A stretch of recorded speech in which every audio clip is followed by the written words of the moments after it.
Hey guys, welcome back. So there's an experiment I've been wanting to try for a while now, and I thought I'd do it tonight. I thought with quartz-based gemstones like this aventurine, I thought it might be possible to use like a diamond bit, carve out a recess, and because this is quartz-based, I'd be able to fill it with glass, heat it to fusing temperature, and the glass, because glass is also primarily quartz, it would be able to fuse to the aventurine, or theoretically any quartz-based gemstone. And then I could lap it down, and that would be an easy way of making like sort of like an inlay effect. So I thought I'd try that tonight. If you're interested in it, stay tuned. All right, I'm going to start by using the diamond saw to cut a thin slice of material. I feel like I'm going to need to cut the material fairly thin because I'm going to need to treat this like, or at least I feel like I'm going to need to treat this like enameling, where I'm going to need to heat it from the bottom in order to get it to fuse. So instead of using a diamond burr, I decided I'm going to try to use a laser engraver. I figured since this is experimental, I don't want to waste too much time in case it doesn't work. So in order to do that, I'm going to need to create a vector file here. I'm going with a simple spiral shape, and we'll see how that goes. All right, so this is what I'm going to try to use. This is a 50-watt fiber laser engraver. I looked online to see if I could find proper settings for engraving aventurine or even quartz, and I couldn't find them. I'm not sure if this can even do it, but let's try. So these types of lasers work by ablation, which is essentially it vaporizes the surface. I'm not sure how many passes it's going to take, so I'm just going to do one pass at a time and see what effect it's having, if any. And I'll be able to determine how many passes it's going to take to get the depth that I need. I need a pretty decent depth because I want to be able to lap this into a cabochon. All right, here it is. It left a good mark, but it doesn't have any depth. I tried a million different settings, and unfortunately this laser is just more suitable for metal. It can engrave really deeply in metal. I thought maybe it would work with quartz, but it doesn't. Fortunately, I have another laser. This is a CO2 laser. It's an entirely different wavelength of light, and I've never heard of it being able to engrave quartz, but I have seen videos where people were able to engrave marble with it. I'm not sure how deep, but I think I might have success with this laser. Let's try this one. This laser is much more powerful too. This is a 200-watt laser, and the fiber that I just used was 50-watt, so it's significantly more powerful. All right, here it is. This worked much better. This definitely has the depth that I need. If it's going to work, this will do it. All right, let's get the glass ready and see if this works. All right, so what I have here are these glass rods. These are made for glass blowing. I think I'm going to go with orange. I think orange has a nice contrast with the aventurine color. So I'm going to break these, put them in this mortar and pestle, and smash them into a powder.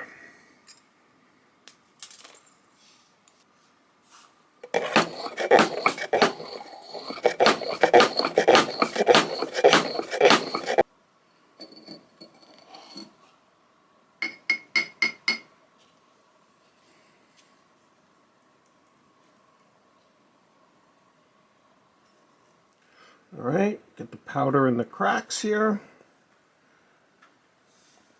Try to even it out. And throw it in the kiln, see what happens.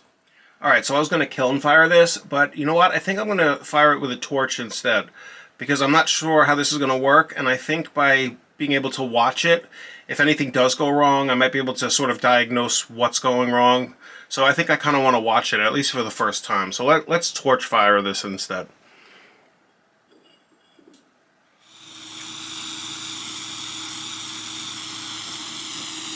I'm going to treat this like enameling copper or silver. I'm going to heat it from the bottom, and hopefully it's not too thick and the heat can transfer through the aventurine and fuse the glass on top.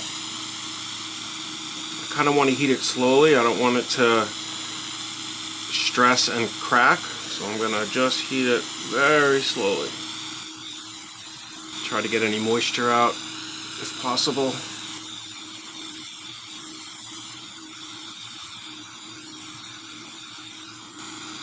What I'm worried about is that the laser might have caused micro fractures in the material, and this heat is going to shock it, and it's going to basically explode. That's my biggest fear. I think if I can keep it from exploding, I think it might have a pretty good chance of fusing here, if I can get the material hot enough. I mean, when you enamel silver or copper, it's very thin, so transferring the heat from the bottom is relatively easy. This is going to be, I think, significantly harder. We'll see. I might have to transfer the heat to the top at some point. Actually, it seems like it might be melting around the edges. This might, yeah, it's working. Oh my god, this is actually working. Yeah, I'm glad I didn't put it in the kiln. At least I can see now what's going on. Yeah, this definitely seems to be working. Look at that. I'm afraid to heat it from the top. I think it might... No, I think we're good. I think I can heat it from the top now.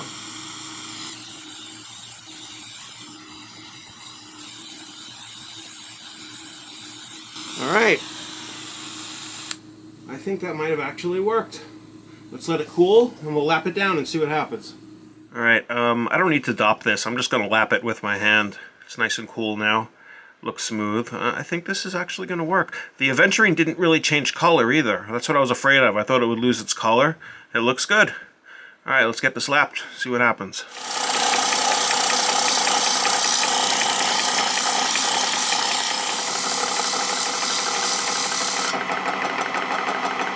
Alright, yeah, I'm going to say that's definitely working. I definitely need to lap it down a little more, but that is definitely working. Alright guys, here it is, 400 grit. I still need to run up the higher grits, get a few of those pits out, and then polish it, but I think at this point I can confirm that this works. This was fun, and I'm glad that I did this because this opens the door to some cool inlay stuff that I could do pretty easily. And I'm already thinking about maybe trying this with jade, amethyst, and a few other gemstones that I think have enough quartz where I think this might work. Alright guys, if you like this sort of content, consider subscribing, and if there's any weird experiments that you want to see, let me know in the comments. Alright guys, see you in the next one.